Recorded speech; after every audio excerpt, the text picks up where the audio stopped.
लोकसभा चुनाव के राजनीतिक दलों के अजब गजब कारनामे देखने को मिल रहे हैं। ऐसा ही एक मामला जबरदस्त सुर्खियां बटोर रहा है।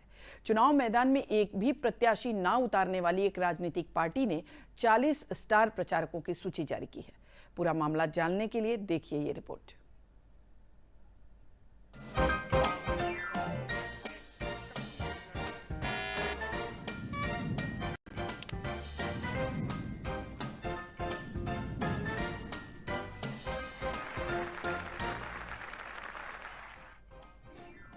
राजनीतिक दलों के अजब गजब कारनामे तो आपने खूब देखे और सुने हैं, लेकिन ये मामला थोड़ा हटकर है।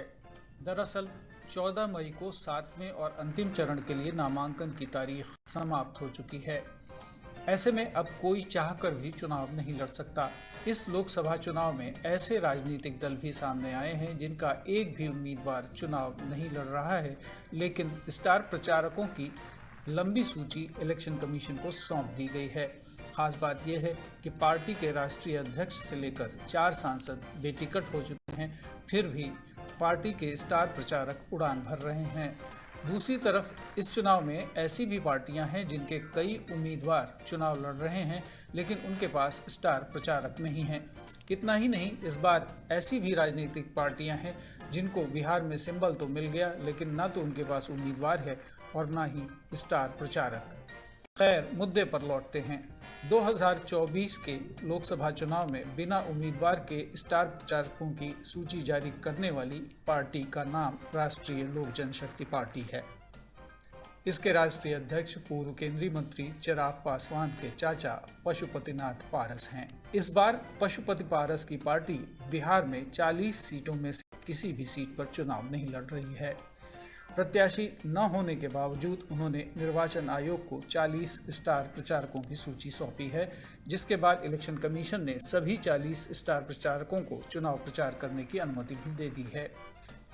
इस पार्टी के प्रमुख स्टार प्रचारकों में पशुपतिनाथ पारस, सूरजभान सिंह, अनिल चौधरी, प्रिंस राज, चंदन सिंह, भूषण कुमार सहित कई दिग्गज नेताओं के नाम शामिल हैं। पूर्व केंद्रीय मंत्री रामविलास पासवान के निधन के बाद उनकी पार्टी लोक जनशक्ति पार्टी दो फाड़ हो गई थी। केंद्र सरकार में पशुपति पारस को मंत्री बनाया गया, लेकिन 2024 आते आते परिस्थितियां बदल गईं। बीजेपी चिराग पासवान को तरजीह देने लगी। गठबंधन में सभी 5 सीटें चिराग पासवान को मिली।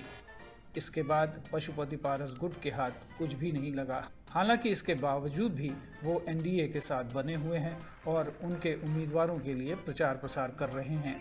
इसके अलावा दूसरी ओर जन स्वराज पार्टी है, जिसको बिहार की सभी 40 सीटों के लिए सिंबल मिल गया था, लेकिन पार्टी की ओर से कोई उम्मीदवार चुनावी मैदान में नहीं है, न ही कोई स्टार प्रचारक है।